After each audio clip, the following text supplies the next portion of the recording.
Here, I'm going to show you how to use option buttons with formulas, and I'll show you also how to add the option buttons and make them grouped. So if we choose apple, it says you selected a apple. The grammar might be a little bit off occasionally, but then here we have you selected an orange, or you selected a pear. And this right here is a formula. So you can use this to control pretty much anything about a worksheet with your formulas and your conditional formatting, and you can do so much. So here I'm going to show you the framework for this. And I want to thank Wayne for reminding me of this tip in a comment to one of my previous videos. This is just such a fun little thing that I wanted to make sure I showed it to you. And make sure to download this file so you can follow along or just get the end result of it. Link to it will be in the description of this video. And like, subscribe, and click the little bell icon so that you can get all my new tutorials and so I can make more of them. So let me clear this guy out now and we will start fresh.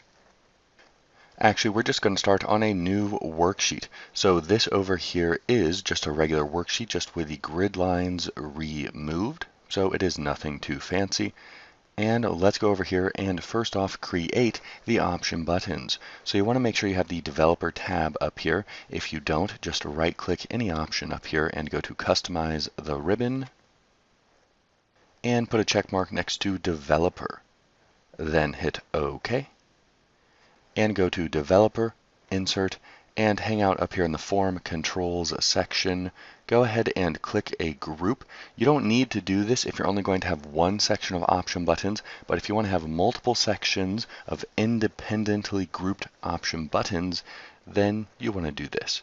So let's make a little container for our option buttons. And how about we go up here, click here, or right click and go to edit text.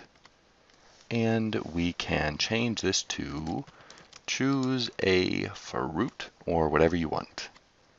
And then go to insert and right over here, option button. Click that guy and draw one inside your box. And then just don't do anything else. Hit Control C and then Control V as many times as you require. Then we can grab these guys and position them and try to make them look somewhat decent. And then move them over. Anyway, this part can take quite a while.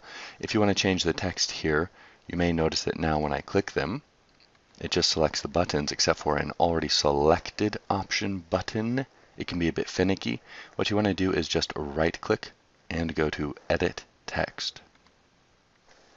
And we can go apple, and we can grab this guy, edit text orange, and down here we have a pear.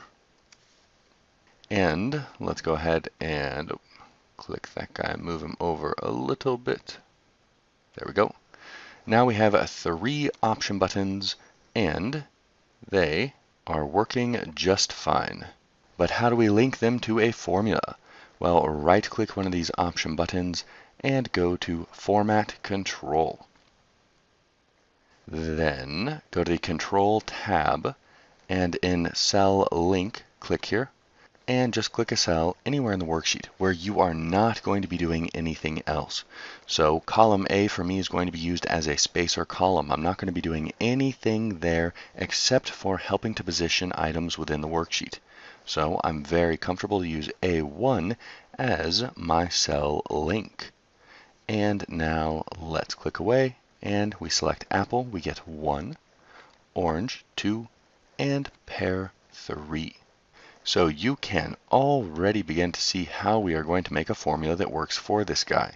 All we have to do is to figure out if we have 1 or 2 or 3 selected. So the order is going to be important. You're going to want to remember which order you have these guys in and not just change their name in a cavalier manner.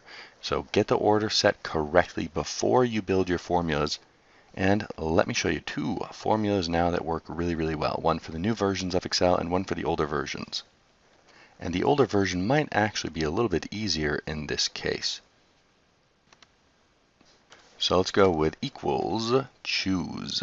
And this is a great function. It only has really 2 required arguments, the index number and then a value. And what you do is you put a number in here. So let's say I put in 1 and I say hi. That is index number 1. So I put 1, I get hi. But what if I want another value? Well, I do a comma, and let's put by. Now, how do I access this second value? Well, I change the 1 to a 2, and then I get by. Get the first value, put a 1. And we can have many, many, many values down here. And you can see this is perfect for the option buttons because we get 1, 2, 3, and so on for however many option buttons we have. So if we want to output an apple and an orange and so on, what we do for the index number is select the cell that has been linked, then comma, and let's say apple for the first one, and orange for the second one, and pear for the third one. Make a selection, and there you go. And that is the basis for so many amazing things that you can do, especially if you combine it with other form controls and linking them, like I showed you how to do with the checkmark tutorial, and I'll put a link to that in the description of this video. But now let's go ahead and use the switch function, a great little function. And we have expression, value 1, and result 1. So it seems a little bit more complex, but it allows for a lot more flexibility. So we click the cell link, and value 1. Here we say if it equals 1, then I want to do this. If it equals 2, I want to do this. But instead of having to have a specific order for the arguments, you get to choose them. So we could go 1. If that equals 1, what do I want to do? Output apple. And we could do 2 for orange, and it's going to follow this pattern. And if we close that up right now, we get an error initially, but there's a cool thing that we can do to avoid that in just a moment. So we have orange, and we have apple.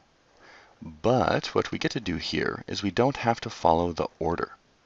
So here we could put 3, comma, pear. And everything would work just fine. So you get more flexibility there, and it doesn't have to go 1, 2, 3. That doesn't matter for the option buttons here, but that's why it's kind of a nice function. And the beautiful thing, let's go ahead and remove orange, is the last argument without a value is the default value. So you could have nothing selected. In this case, it's going to happen if you hit orange, but what you can also do is to right-click these guys and go to Format Control, and set it to unchecked. Hit OK. And then here it gets an error, a value, but here we have nothing selected. So switch can be quite helpful if you want to have a default state for the form that's like this. And then all you do to get the nice output that I had at the beginning is copy your desired formula or function and go U selected.